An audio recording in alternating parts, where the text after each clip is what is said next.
Good morning. I'm actually on time this morning. Let me just get set up and get ready for you. So, welcome. It is Monday the 6th of December. It's lovely to see you. Tuning in this morning to bring you some thoughts from the Kyle Gray Angels and Oracles deck. Maybe this was easier to see. Beautiful cards, another one of my favourite decks. You know me, I like to have lots of different ones. And I was sitting thinking this morning just,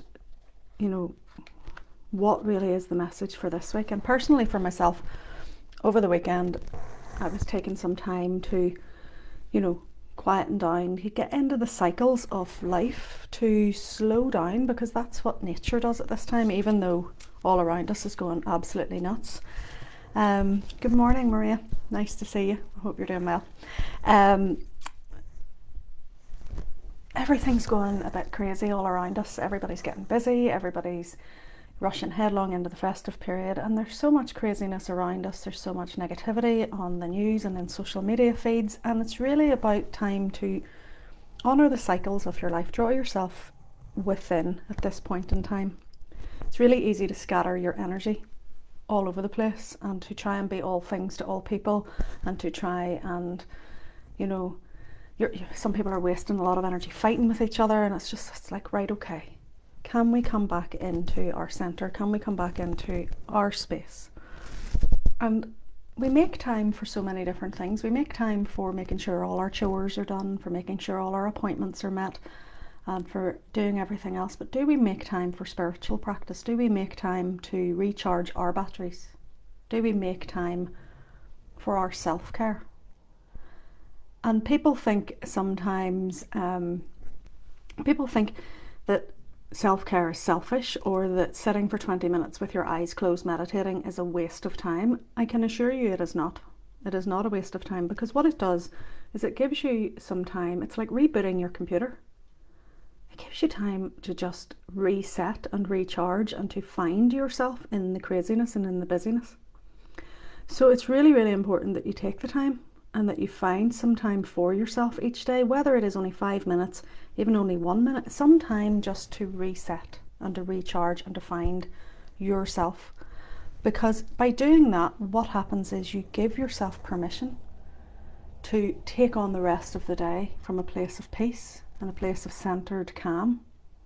And for the Reiki practitioners amongst you, I'm sharing this to the Reiki group as well as to the Tarot group and the Shamanic group, because it's relevant for everybody. And it's also on the public page. For the Reiki practitioners amongst us, remember to be the light.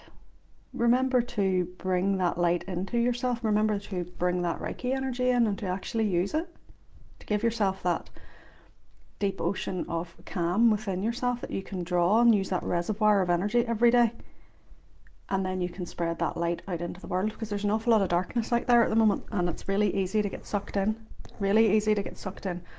And it's about drawing yourself into a place of where you acknowledge the dark. Absolutely acknowledge it. We're not asking you to bypass this. We're not asking you to ignore it, but to acknowledge the shadow, but also to have one foot in the light so that you're the bridge between the two. And so that you can then shine your light to give people hope. Okay, so the cards that came up this morning, I thought were quite appropriate for this. Over the weekend as well, I had spent some time doing a shamanic workshop that I had signed up for to, it was about perimenopause and about the sacred cycles, because I'm at that lovely age of hot flushes and sore joints and brain fog and all the lovely things that happen as you work through the process that is the perimenopause. And I've been doing various different bits of research into the best way forward, and for me at this minute in time, I think I'm going to stick to the natural route for the moment. We'll see.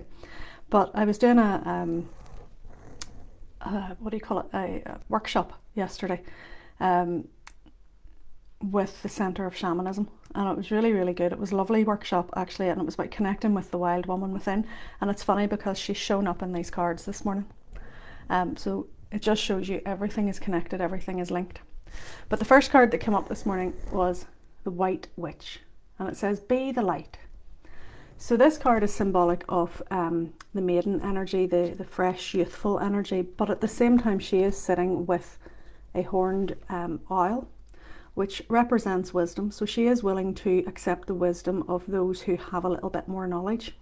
So this is asking you to, look around. By all means, honour yourself. Honour what feels right for you. Honour what goes with your soul, what feeds your soul. Be the light, shine your light in a way that is unique for you. Okay? But also honour the wisdom of people who are perhaps a little older, wiser, those who maybe have more knowledge than you. Lean into that knowledge as well. It's about recognising and respecting each other, about recognising and respecting each other's right to have a different viewpoint and a different outlook on life. And that's really appropriate at the moment because there's so many people fighting with each other about various different things. I'm not going to get into it. I haven't got into it the whole way through this, and I'm not going to start now. But what I am saying to you is be the light.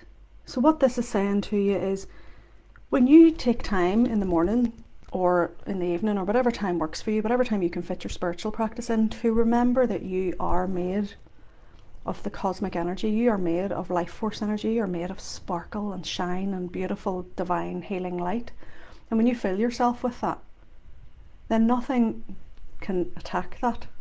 That is a protection bubble in itself. And as you go through your day filled with that light, in the shamanic circles we would call that transfiguration. In the Reiki circles as Reiki masters, it's about being the light. And the ultimate goal of Reiki is to learn to be the light. And even in the tarot circles I would read for people and say, shine the light, be the light when you're reading the cards, find the positives for people.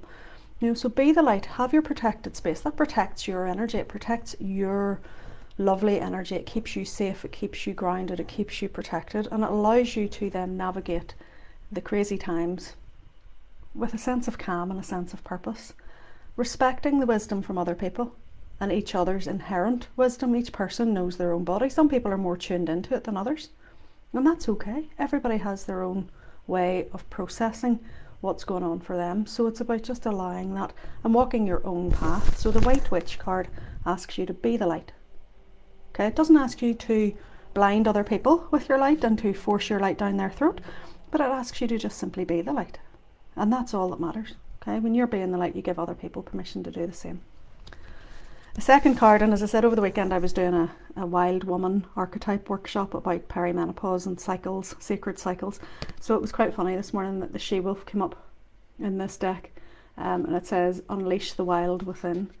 So the wild woman archetype, half wolf, half woman, the connection of being in nature and part of nature, not separate from it, about reconnecting to your natural instinctiveness, your natural intuition, your natural rebelliousness. As women in particular, quite often we are made to feel quite small. We're made to be, we're told that from we're tiny, that's not ladylike, don't do that, be a good girl, all this nonsense. Okay, and it's the same obviously for young boys as well. Boys don't cry and all this nonsense. Okay, so this card, the she-wolf card, unleash the wild within, and this is for men just as much as it is for women. Remember your natural instinctiveness.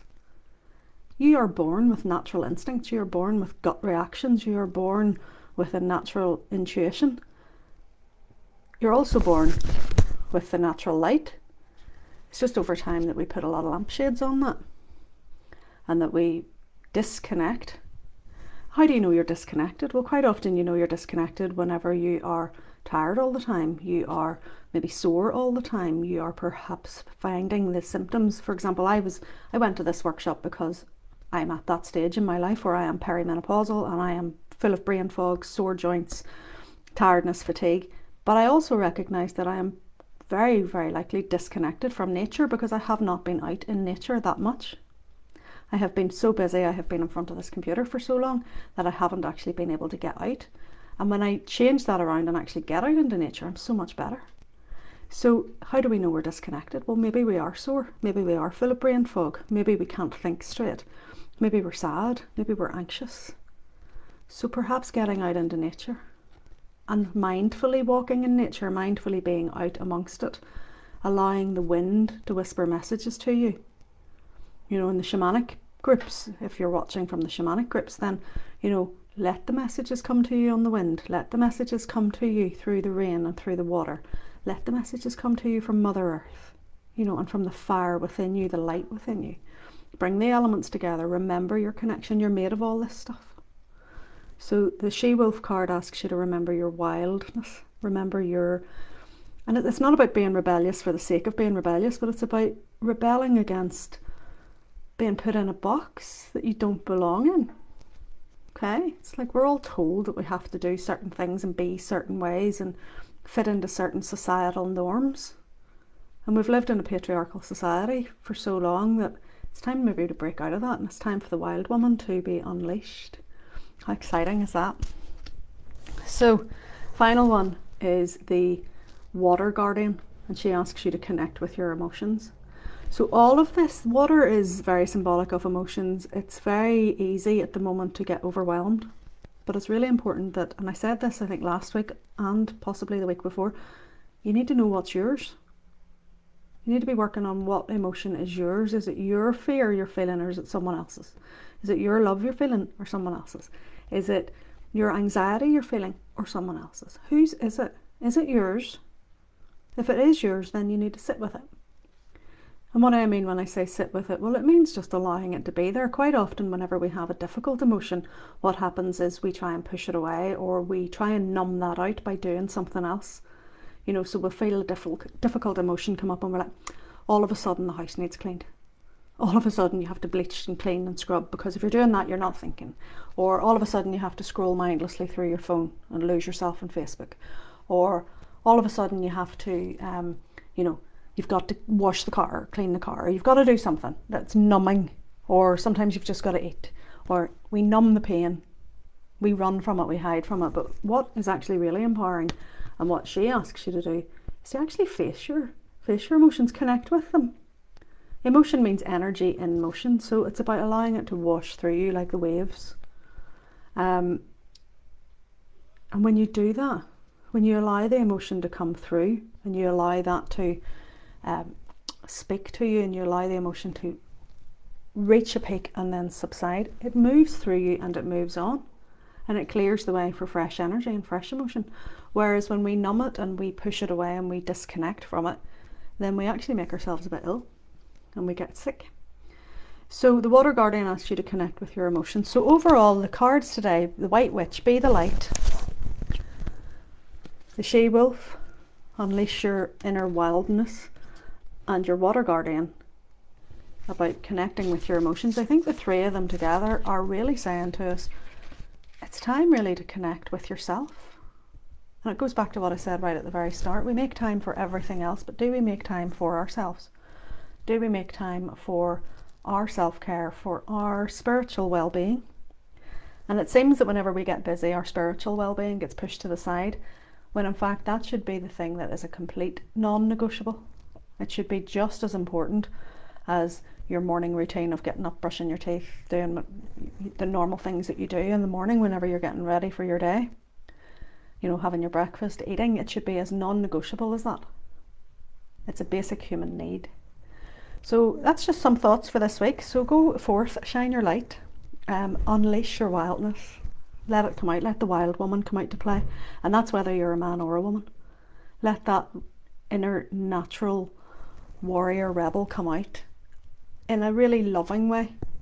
So you're not attacking anybody. We're not asking you to go out and be aggressive or rebellious. We're asking you to let your natural connection connect back into nature and remember your instincts, your instinctual awareness, your intuitiveness, your natural light, and connect then with yourself and connect with your emotions. And I promise you, you'll have a much better week than if you don't do that.